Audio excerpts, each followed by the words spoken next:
বুঝলে বন্ধু, যে মানুষটা না রাত জাগা শিখিয়েছে সে এখন ঠিকই ঘুমোয়, কিন্তু আমি ঠিক মতো ঘুমোতে পারি না।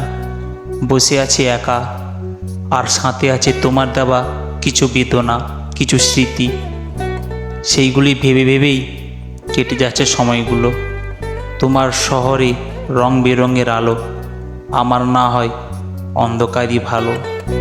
স্বার্থপর মানুষরা না এই পৃথিবীতে সব থেকে খুশি, কেন জানো? যারা নিজের স্বার্থ শুধুমাত্র নিজেকে ভালো দেখতে পারে, কার কি হলো না হলো তারা কোনো ধ্যান দেয় না, তারাই সবসময় খুশি।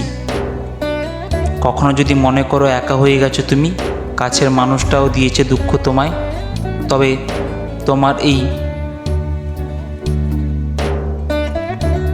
তোমার সেই পুরনো বন্ধুকে একবার ভাবো।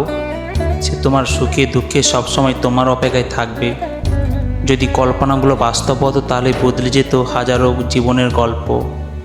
আমি হারিয়ে গেলেও ক্ষতি নেই, কারণ আমাকে খোঁজার মতো কেউ নেই। দুপুরের শূন্য লাগে, বিকেল হলেই একা লাগে, সন্ধ্যায় মন খারাপ হয়, রাত বিষাদ আসে, ঘুমিয়ে গেলে দুঃস্বপ্ন আসে। আমার সাথে কেন এমন হয় বন্ধু? মায়া লাগিয়ে হারিয়ে যাওয়া মানুষগুলো দেখতে খুব নিষ্পাপ ও মায়াবী হয়। কথাটা কি সত্যি? মনে রাখবেন, কিছু হারিয়ে যায়নি, ভগবান সরিয়ে নিয়েছেন, কারণ এর চেয়ে উত্তম কিছু আছে বলে। হেরে যাওয়া গল্পটার নাম অন্ধবিশ্বাস।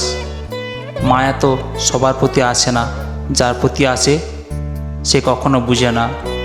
আমার জীবনের প্রতিটা কোণে আমি দোষী, আনন্দিত না হলেও বারবার আমি হাসিমুখেই হাসি। প্রিয় মানুষটার নামের মধ্যে একটা অদ্ভুত রকম শক্তি আছে। যে কোনো জায়গায় দেখলে বা শুনলে মানুষটার কথা বড্ড বেশি মনে পড়ে। মাফ করে দিও, অপ্রিয় হয়েও বারবার প্রিয় হওয়ার জন্য বিরক্ত করছি। কেউ স্বপ্নের জন্য পরিবার ছাড়ে, আবার কেউ পরিবারের জন্য স্বপ্ন ছাড়ে, আবার অনেকে এই দুটোর জন্য দুনিয়া ছাড়ে।